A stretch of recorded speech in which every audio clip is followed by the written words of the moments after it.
Well, let's turn our attention now to the forecast. We're bringing Jerry Martz back here. This is the time of the year where I feel like it's an internal battle with my thermostat, the family, and all the blankets.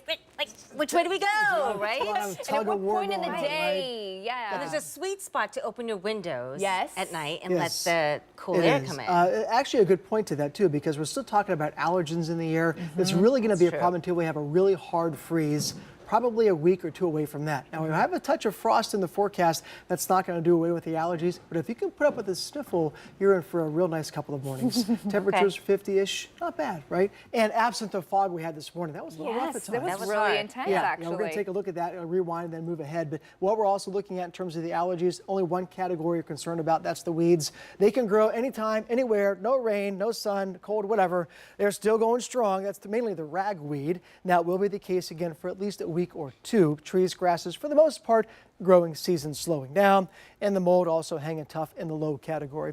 Going back to pre-dawn this morning, watch as the camera begins to lose some visibility. 4, 5, 6 o'clock, 7, 8 o'clock, that fog literally lifts or dissipates, giving way to a few fair weather clouds. But as the afternoon wore on, this is what we're dealing with. Hope you packed those sunglasses this morning, because you certainly need them for this afternoon and right on through sunset this evening. Not a cloud in the sky on this tower camera shot, and temperatures responding quite nicely. We cooled off to the low 50s this morning, managing low 70s right now. We have that northwesterly breeze at about 7 miles an hour, but that's just a fraction of what it was yesterday.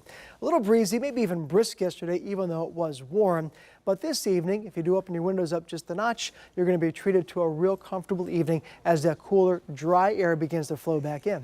70s all the way down to around 50 with the clear skies and those light breezes. By tomorrow morning, a couple of clouds out there, low 50s to start the day, and no major problems with fog.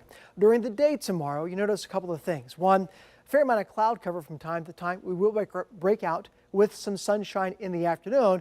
That will boost temperatures, but only into the mid-60s, about 8 degrees cooler than today. So a little cool in the morning, a little cool in the afternoon, but these temperatures later in the day tomorrow are pretty close to normal this time of the year, so we have been spoiled with these 70s.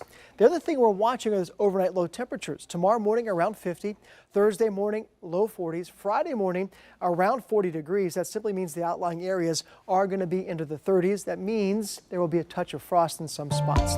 10 weather impact, 7-day forecast, daytime highs the next 3 days. No problems, mid to upper 60s there. Your first and 10 forecast for Friday night looks spectacular again. 9th week in a row, you betcha. 69 a warm up, kickoff at 7 o'clock, 66, 60s, then the 50s. So you will need that layer later in the evening, but it's not going to be terribly windy or terribly cold. Saturday's forecast, look at that. 80 degrees for a high, breezy and warm. Slight chance of a morning shower, a better chance of late day showers and possible storms into Saturday night. Even into Sunday morning, a wet start to the day, only 66 for a high. We'll dry it out and keep it seasonably chilly, 63 and 65 by this time next week.